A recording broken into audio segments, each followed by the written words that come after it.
That's so mean. I'm a troll. I can be trolly sometimes. But here it is, ladies and gentlemen. So many questions that we want answered. And right now we do have a little bit of an idea about this Chinese region, this Chinese team in Nova Esports. They're looking for aggression. They're looking to suppress Dewa United and win it at their own game.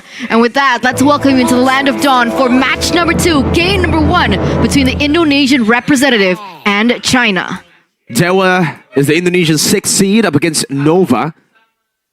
This is going to be interesting. Mei and Ziri in the mid lane. Victor and Lanaya just going for opposite routes here. You're going to be able to meet up in towards the bottom side of the map. Lanaya having a better time on this Joy, clearing earlier on. And for the emblems, looking at it, still pretty normal. The only thing that I want to point out is Lanaya. This time, with the changes to the Joy, we're actually seeing more lethal ignition compared to the Impure Rage that was already very, very popular earlier in MPL Indonesia and even MPL Philippines. I mean, technically, there was a nerf towards Impure Rage, like a slight nerf, right? So maybe that does warrant the change, but we can see that they are looking for a little bit more damage. Let's see, despite the nerfs coming in from the Joy, if she's actually still a viable choice in the jungle. That's a jump. Able to find a good knock-up onto Lanaya, but Lanaya still is able to secure the jungle creep. Now jumps in with the rhythm, and the electrifying beat should be able to take Ziri down in the mid lane. First blood by Lanaya. So now we know that there definitely is damage towards the Joy, but remember, Nova has yet to reach that level 4 power spike.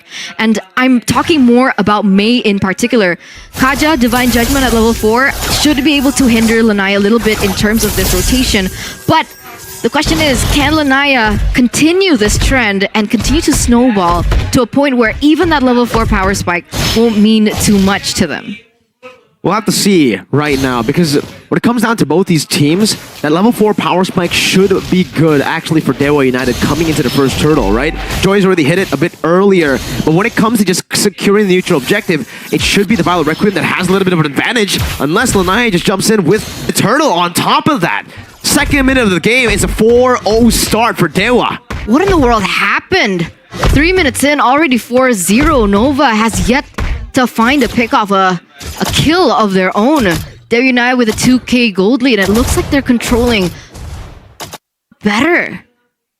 Much better. You guys, like you mentioned earlier on, it's all about getting to that level 4, and unfortunately, Dewa should be able to hit that level 4 a bit earlier because of these matchups, right? The Terizla into the Yuzong, pre-level 4, the Terizla should have a big advantage in the way he can clear and in the way he can actually just zone the Yuzong away, and that's probably what happened once we got into the game, and a big fight just happened as well. Lanaya already a level ahead of Mei, or Victor, who's on a utility jungler Eternal.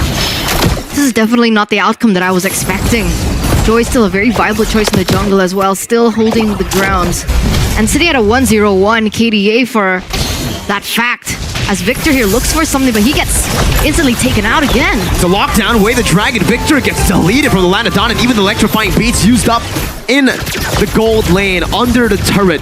Does enough to zone Guoguo and Mei away. You can see some glooms being placed down, and Dewa United do not want to give up on this dive. You can still see Watt just pressuring Guoguo. Mei and Ziri completely zoned away, and Guoguo's isolated. Lanaya is getting the stacks down with the rhythm. Meanwhile, Yuzong rotating from the XP lane, now going to be locked down with the G Kundel, but has that Black Dragon for him to play it a bit safer to disengage. Ooh, what an engage coming in from Dewa United.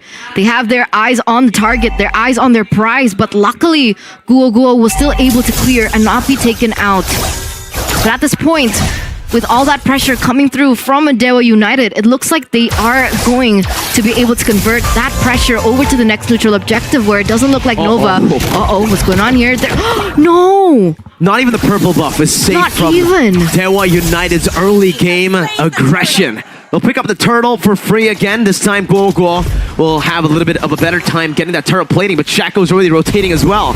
Guoguo has a Purify. Shaco, Way the Dragon, just bringing Mei back onto Keys, the Glooms, and one shot from Watt gives Keys that unstoppable, and Victor even now gonna be zoned away from his own jungle, and it's a steal from Keys. Not even given a chance whatsoever there for Mei to look for an opening, as Dewa United look for more aggression here in the top side. What can Ziri, what can Guoguo do? they're forced to retreat. They can't back it up. They can't save their top tower turret. Even in the bottom lane, Victor jumps in with the Requiem, but Dixon's still able to survive for a long time, and the outplay happens! Lanaya just takes Sad Boy and Victor down like it's nothing without the electrifying beats, and now Ziri is caught in the mid lane. They'll just focus the turret down, and that's tier 1 in the mid lane falling down. And that's an 8-0 point start here for Dewa United in the first 6 minutes of the game, propelling them to a 6,000 gold lead, with Dixon already munching down in that bottom side. I was like munching, and then I saw Hello Panda, and I got distracted. You definitely That's okay. I mean, it's okay, because for you guys at home as well, you're probably thinking, man, I need my Hello Panda, some Hello Panda in my life. Go ahead and buy it right now. Meiji there, Flicker Divine Judgment. Black Shoes still available. Cage just pops it in like it's nothing. 5-man engage fails. Requiem coming in, but Cage is still able to escape right now. But the Black Dragon form into the back line will surely be able to get one kill for Nova on the board. Guogo running for the hills. Dixon trying to chase him down, and Dewa United are still going at it. Shaco has the Flicker and perhaps is thinking of going for a big play, but will choose to play it a bit more passive. That's how strong the Purify is, right? Like, even despite you getting picked up in by Victor on the Guinevere, that Purify just really denies that damage and that pressure coming through. And we saw that happen. Without the presence of Sad Boy to dive into the back line, that was supposed to be an outplay coming in from Keys as Dixon, he's going in. It's a penalty zone just to zone Guogo away. Ziri's actually walking up forward. Shadow Stampede used up. Now he's going to be chained. He has the Purify. He pops it in time. By the way, the Dragon's second proc locks him down for a bit for the Turtle down below to be taken with a tier 2 in that XP lane. What's going on?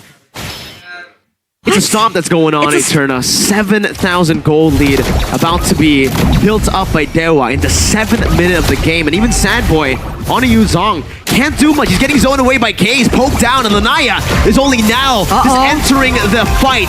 Electrifying beats, just 2 beats take Sad Boy down. That is still so much damage coming in from the Joy. And this is what I mentioned earlier on, right? The transition from Joy to go in full damage has actually treated him quite well. Lanaya 403 so far, not even a single death. And just all the kills are being placed on the right people, right? 403 on Lanaya, 102 Watt, Keys at 513. You said it yourself, an anchor in Keys, and we're actually seeing that right now. We are, through mid-control. It just seems like Dewa are playing it very textbook, right? They're not really making any crazy plays, but they don't have to. Nova are playing it very safe at this point of the game. 7.3k gold lead built up for Dewa. 10-1 in the 8th minute of the game. It's an 8k gold lead.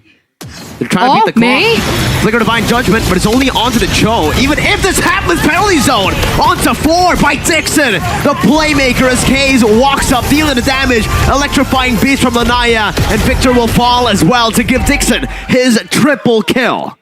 That's the first triple kill we are going to be seeing, ladies and gentlemen. What a beautiful re-engage coming in from Dixon. Would you call that a mistake? I mean, at this point, Nova, they're looking for any opportunity they can, right? They saw that Shaco was isolated. They went for it, but that re-engage coming from Dixon was just pure class. There's not much they can do right now. They go in for the roamer, for the Cho, like we saw earlier. This is a Cho we're talking about, right? It's not even the main initiator at this point. It's the main pickoff, yes, but Dixon is the guy who can make these team fights happen. And when you clump up like that to kill the roamer, you can see the result. The result is this. A free Lord given to Dewa United here in the 9th minute of the game. And it's looking tough. I mean, is there a certain power spike that we should be looking out for? Does Guo still have a chance to come back in this game? Or is it just Dewa United winning this? I mean, at this point, I feel like even for Nova, yes, obviously there's going to be a power spike that they're waiting for here. Probably the Irithel, and well, technically everybody is yet to hit their power spike because of how behind they are so far in the game. But at this point, they won't even be able to rely on their power spike. They're going to have to rely on Dewa to make a mistake, to make a blunder, maybe diving a bit too much into the base and giving Nova a few shutdowns for them to get to those item power spikes, or just defend. Both seem very, very hard to do right now with Dewa's dive composition with good wave clear. And with the Bruno able to siege down these turrets quite well, Nova will have to pray for a miracle. That's what they're looking for here. They're defending all 3 lanes from pushing in. The Lord is still marching down in the bottom side. Shaco already pressuring, looking for that opportunity to strike as that bottom lane falls. That's a penalty zone, locking Guoguo down as a Purify going to be used up in another round right now from Ziri. Grants him a second HP bar as Shaco moves forward. Conceal, given down for Decider. Dewa, Sad Boy jumps in with a petrify, but now gets melted down to the way of the dragon from Shaco. Locks Guoguo down. It's a double kill for Dewa United for what? And in the base of Nova, it's almost a wipeout. Just one member left standing. A fast game, a dominant game, a one-sided stomp from Dewa United. The Indonesian rep